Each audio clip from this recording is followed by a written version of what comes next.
we have 315 million Americans, there's only 435 congressmen, 100 senators, obviously, one president, and that, you go in there, you work hard, you do everything you can for your district, for your country, and after whether it's 10, 12, 14 years, that's quite enough. And, and so that's the same example, like a guy like Dave Martin, who was a congressman here from 1980 to 1992. Did a great job, 12 years, moved along. It's simple as that.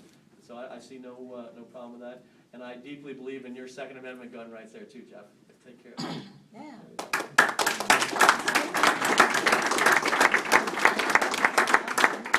So anyways, one more.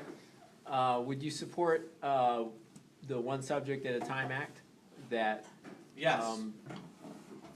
prohibits bills from being all combined into one mega bus bill? Yeah.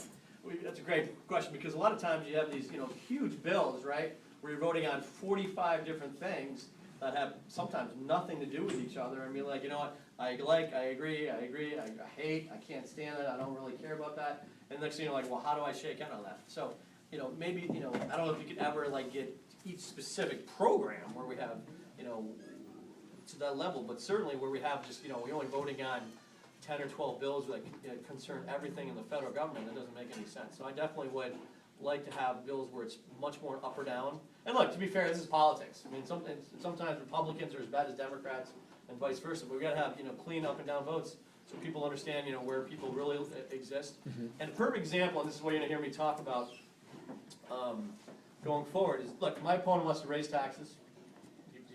First vote in Congress was for Obamacare. And he doesn't want to change the regulatory environment. He wants more regulation, not less.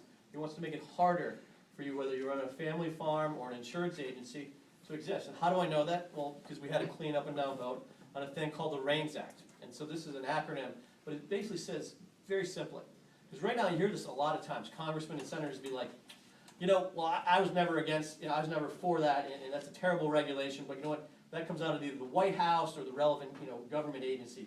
Health and Human Services, Department of Labor, and the like. And so, you know what, I can't do anything about it, it's a regulation. What the REINS Act does is turn that upside down. So for any bill, any regulation that has an impact of greater than $100 million on the economy.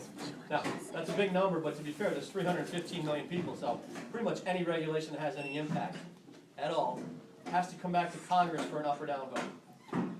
So when you talk about these new crazy EPA regulations for farmers, when you talk about new out-of-control regulations, the Department of Labor, trying to, restrict businesses that have 10 or 15 people.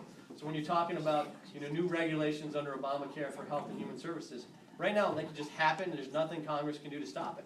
But under the REINS Act, Congress has to vote up and down, so you know where your congressman lives on that. That will change the entire regulatory world. It passed the House, Bill Owens voted against it. Just one example of how you have a clean up or down vote, you find out where people actually live.